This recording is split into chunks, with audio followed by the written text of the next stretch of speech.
Yo, man, welcome back. The Cancun boys is back, baby. From It's vacation, still, I got a sunburn too, man. I'm peeling the skin off. yeah, man. The Stay Off My Grass podcast. We back with another Tuesday special, man, and we got a couple things popping off, a couple things going on in the sports realm. You know what I'm saying? I'm still grieving about my sons, and I imagine I don't know what you feeling over there and over in Laker Nation, but to kick that off, to just speak on it, like it's a lot going on with Laker Nation right now. It's a lot. They talking about Zach Levine. They talking about Russell Westbrook. They talking about all these trade ideas and AD. And I just want to get your ideas on it. But one thing we know for a fact, in the coaching situation, one thing we know for a fact, they not trading Westbrook without giving up that first round pick. So just Jay, is all the stuff that you seeing going down, like how you feel about it? What's going on over there? On the Right. I'm gonna start off. You want me to go to Westbrook? I'll do the coaches first. Okay, So I think we got it narrowed they're down to down to three two. guys. Oh, It's two now. It's Terry just Stotts Ham. and Ham. Yeah, I don't even know what to say. Like, well, are the Lakers coach right now? The coach the Lakers should have had right now, coaching Lakers is coaching in the Western Conference Finals. That goes to show you how I really feel about it. But honestly, the Lakers need a coach. I was talking to the barber about like the Lakers need a coach who they respect, bro. Like Darvin Ham is going to be a first year, wet behind the ears rookie who I don't know what kind of culture he's going to bring to the team. I don't know if he's a locker room players coach. Like we need a coach who can be like, yo, y'all need to do X, Y, and Z, and that ain't gonna take no crap. So I hope Darvin Ham isn't a pushover. That's looking like who it's gonna be for from what I understand, but it could be Terry Stotts. Terry Stotts then is I. I That's just the keep worst. seeing also keep seeing reports about Doc Rivers. I don't know who in the world keeps rallying for Doc Rivers. Whoever that is needs to be fired for sure. I don't even care no more. It's like y'all the Lakers. I feel like they're not really seriously looking for a head coach because they don't understand. Like whoever coaches these Lakers gonna have to coach them for like at least 3-4 seasons. This is looking like the post LeBron coach, whoever this guy is. So whoever it Yeah. is, you have to choose wisely because you can't mess this position up again in 2 seasons after the guy doesn't live up to what he is, because then it's gonna be hard trying to find our next coach. My So question to you though, my question to you is, and I was having this debate: do the Lakers want a defensive-minded coach? And I feel like Darvin Ham has more of a defensive mind, like kind of Frank Vogel, kind of, you know what I'm saying, kind of coaching style. Or do you need? I feel like y'all need more of an offensive coach, just because at the end of the day, like I know that like y'all not gonna get out there and run and stuff like that, but y'all definitely not gonna get down there and play no defense. LeBron is not guarding nobody. Westbrook is not guarding nobody. And depending on the 20 games that AD play, you know what I'm saying? Like he can kind of fill that gap. You know what I'm saying? So I feel like at this point, y'all should just kind of give up on the whole defensive side of the ball, really, and just focus more on offense and offensive execution and just outscoring other teams. Like y'all can play a little bit of defense, but it's not gonna be like throwing Austin Reeves out there on the other team's best players. It's not gonna be enough. I'm sorry. the At the end of the Lakers day. okay, the Lakers don't need a scheme coach. They need a coach who is respected. It's Doc, like, tell me right now, is somebody like Doc Rivers an offensive coach or a defensive coach? Just off the top of your head, do you know? You don't know that. Well, Yeah, I respected. would say he I kind of want in on my between. team. Ty Lue, is he an offensive coach or a defensive coach? He's known for making really good adjustments game to game, whether that be offense or defense. Yeah, Well I respected say more coach. defensive Again, though. But go ahead. I'm Huh? just saying the Lakers. We don't need. I'm not looking for a guy to come in here and draw X's and O's. I need a culture setting coach. I need a coach who can take accountability. A coach that that can Yeah, I handle. see. I need a coach that can handle superstars. That's I the feel kind of that. coach the Lakers get. Darvin Ham. I don't know who he. Honestly, it's hard to put some stake in who he is, but like another coach, my bad, Eric Spoelstra, like well respected coach, right? He can handle talent, he can handle players. Like the Lakers need a guy of that caliber. Mark Jackson would have been that guy, but don't look Nah, like we gonna get there. But any yeah, that, nah. that I don't think people is running to that job. But let's talk about Westbrook and what's going on with him and how you feel about it, and just like and him relates to like to Zach Levine, because I've been seeing a lot of dumb stuff just we gonna trade Westbrook for Zach LaVine. Zach LaVine gonna come on free agency. I guess y'all gonna the money that y'all gonna get him with just gonna fall out the sky. And it's just like now it's coming out and saying that every team that offers a trade for Westbrook, y'all gotta come off that first round draft pick. Like it's mandatory now. So that's one thing that did get revealed. But how do you feel about it? How do you feel about Zach LaVine? Do you want Zach LaVine, number one? And number two, yeah, like are you on the ship of let's ship him out or what? Okay, $47 million for one more season, or mortgage a draft pick and who knows where we're gonna be in 3 or 4 years. That's why I understand when they were asking like, what can you possibly do with Westbrook? How would you use Westbrook? And the reason that's so important is because like, would you really rather just take Westbrook for one more season? You could possibly bench this guy for all who knows, right? Right. Would you rather take him for one more season on the team, or would you rather trade two kitchen sinks in a house just to get him off the team? Is it worth it? It might be, but I would honestly, if I was the Lakers GM, I would rather just eat the Westbrook contract because you have to give away too much once again just to get rid of a guy who you already gave up so much for.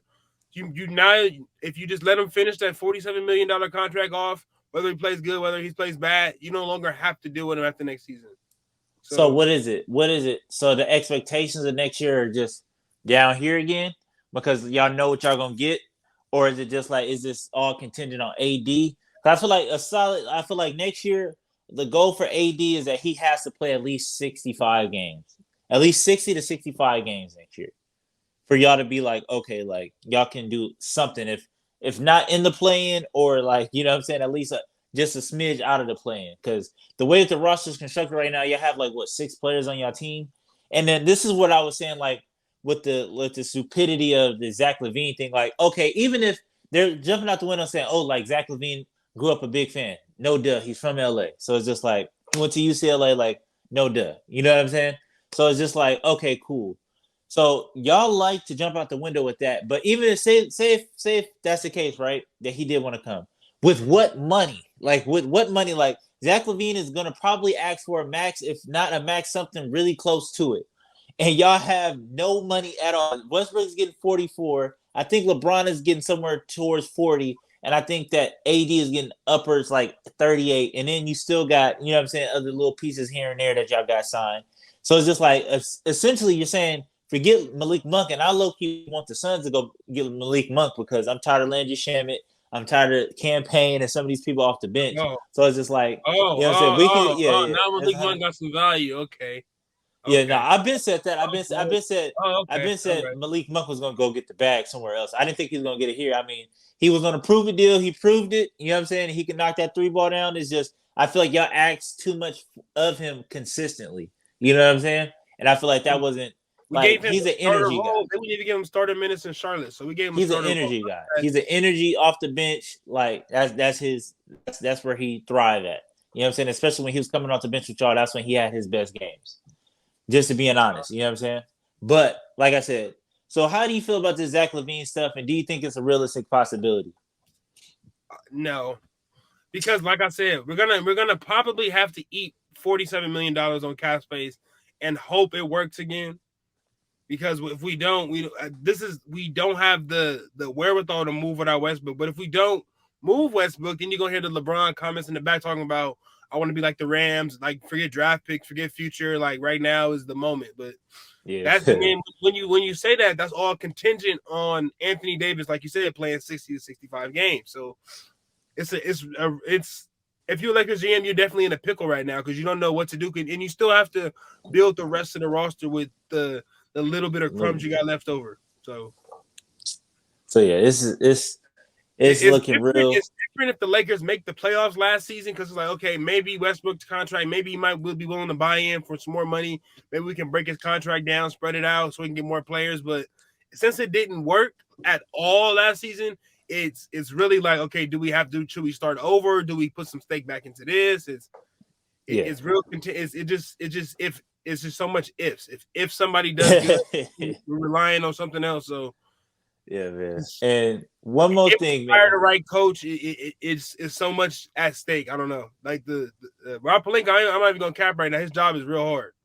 Yeah, You know, man. And he's what? in a rock and a hard place for sure. Yeah, hell yeah. But one more thing, man, before we get up out of here is I want to touch up on a little bit of what's going on in the playoffs, the conference finals going on. You got the Heat and the Celtics, and you got the I blame Mavs. y'all for us watching the blowout every night. I blame y'all. It's y'all fault. Y'all is the number one team. Now we gotta watch the one dimensional Mavericks get blown up and down the court by the Warriors, bro. Who don't have a player on the court when they blow people out over 7 feet tall, over 6'8". My bad. Yeah, nah, I'm saying it's your fault. We gotta watch this basketball. Yeah, mentally, I still haven't watched. I haven't watched really any basketball just because I'm still in the bargaining stage of my grief right now. So it's just like mentally, I can't because it's just like we supposed to be here right now. You know what I'm saying? And watching D Book in Italy with Kendall Jenner, low key make me tight. It's not even low key; it make high key. It's like, man, the way we fell apart, how everybody quit on each other, and now all of a sudden everybody want to blame DA and it's DA fault and they don't want to give him a max contract. So it's a mess right now. You know what I'm saying? People burning Chris Paul jerseys and throwing his stuff in the trash, and it's just, you know what I'm saying? And I feel like the majority of the blame is getting put on DA, and I feel like it's easy to use DA as a punching bag, but realistically, we got to look at the guys that make more money. The two max guys that we do got. We got, you know what I'm saying? We got D Book and Chris Paul. Like at the end of the day, they didn't show up for the last two games. You know what I'm saying? Or they really didn't show. They showed up spotty throughout the whole entire series, and then they didn't show up in the game 7. But then it's all of a sudden it's DeAndre Ayton fault that we lost the whole entire thing. Like, miss me with that, man. But what you think? Who you got going to the finals? Who you got winning it? I got the Heat just because I don't want to see Jason Tatum get it, and I don't want to. Yeah, I definitely don't want to see Golden State win it. So I'm gonna go with the Heat. But go, who you got, man? I also have Miami. I don't want to see the Celtics get 18, and I don't want to hear these Northern California Warrior fans. I'll never hear that. Then if Steph win this year, people will start comparing him to Magic Johnson, and I won't have none of that. Yeah, I'm a Laker hater, but I do think that he is the greatest point guard of all time. And even if Steph got 3 right now, so it's just like he still got to get 5, and then we haven't seen Magic shrivel up like we've seen Steph shrivel up in the playoffs before. And like I said, I feel like people are already giving him that ring and they ain't even played yet. So I feel like a lot of the younger generation don't really look at like stats, numbers, game to game tape of old school basketball. And it's no point guard. Even though Magic was 6'8", 6'9", he still played point guard. There's no point guard that I don't think ever be better than him. The fact that all the people on his team around him because he made all of them better. The Showtime Lakers was known because they got up and down the floor. Each position was known because they did what they did. But he made his teammates. So. Steph wasn't doing that. So we can have that conversation another day, another time. But I'm standing on 30. So man, 32. So it's okay. So man, that's gonna wrap it up for us today, man. But till next time, till Thursday, man. Peace.